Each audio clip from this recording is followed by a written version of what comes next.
আপনারা নিশ্চয়ই ইতিমধ্যে অবগত হয়েছেন এবং এই শার্শা এলাকার মানুষের আমার মনে হয় প্রতিটি মানুষের মধ্যে একটা উদ্বেগ, একটা আবেগ, একটা আনন্দময় মানসিকভাবে আপনার তৈরি হচ্ছে যে দীর্ঘদিন পরে শহীদ প্রেসিডেন্ট জিয়াউর রহমান 1976 সালে 1 নভেম্বর এই উলশি খাল কিন্তু খনন করেছিল। যে খাল আজকে আমরা দেখতে পাচ্ছি সেই খালের জায়গায় খাল নাই, এই খালে অনেক অংশ দখল হয়েছে এবং যে নদীর প্রবাহমান ছিল এই খালের মধ্য দিয়ে সেটা ইতিমধ্যে বন্ধ হয়ে গেছে। আমি আজকে আমাদের মন্ত্রণালয়ের সচিব আমরা আসছি, আগামী 27 তারিখে আমাদের মাননীয় প্রধানমন্ত্রী এই যেখানে খালটি আবার পুনঃখননের উদ্বোধন করবেন, সেই খালটি পুনঃখনন যেন আমরা শুধু পুনঃখননের উদ্বোধন নয়, এটা যারা আমরা ঠিক সময়ের মধ্যে সম্পন্ন করতে পারি এবং এই খাল খননের মধ্য দিয়ে আমাদের কৃষক,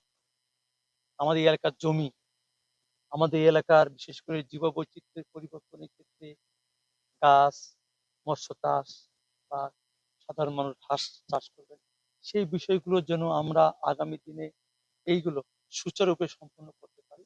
এবং আগামী দিনে আমাদের 27 তারিখের আমাদের মাননীয় প্রধানমন্ত্রীর আগমন জন্য আমরা সুন্দর, সুস্থ এবং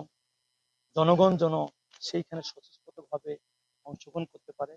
এবং এই খাল খননের মধ্য দিয়ে আমরা যে সারা বাংলাদেশে আমাদের নির্বাচনী ইশতেহার ছিল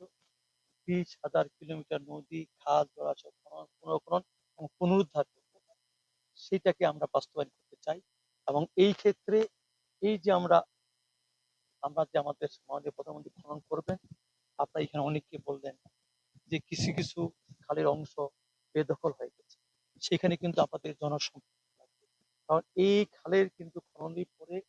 এটা টোটালটা এটা কিন্তু যে উপকার,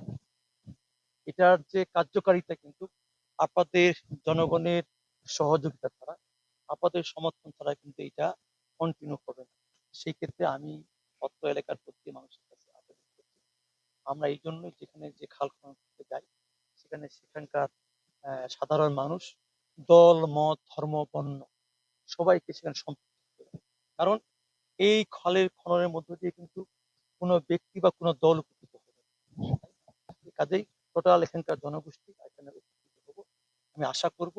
সেই ক্ষেত্রে আপনারা সবাই সহায়তা করবেন, যে সহায়তার মধ্য দিয়ে আমরা এখানে জন্য আমরা খালটি খনন করব, পুনঃখনন করব এবং পুনরুদ্ধার করে আমরা এইখানে আমাদের যে নদীর যে প্রবাহমান, তাই না, সেই প্রবাহমান যেন আমাদের চলমান থাকে এবং কখনোই কোনোদিন আর কেউ শক্তি দিয়ে, দলীয় প্রভাব দিয়ে কেউ যেন এখানে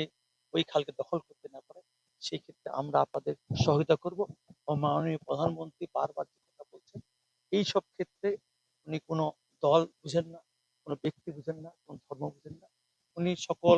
জনগোষ্ঠীকেই সম্পৃক্ত করতে চান এবং সকল জনগোষ্ঠীর জন্য কাজ করতে চান।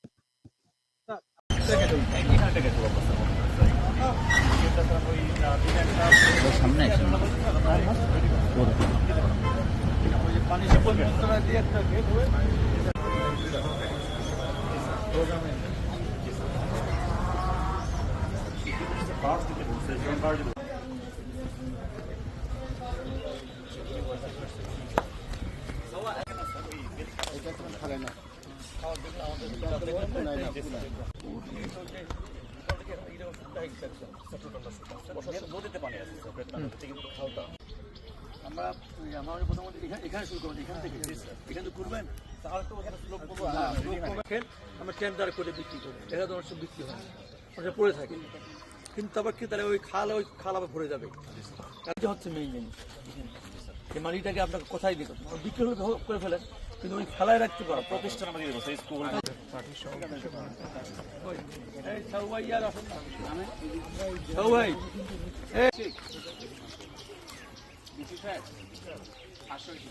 এমন অবস্থা যে আমরা এখানে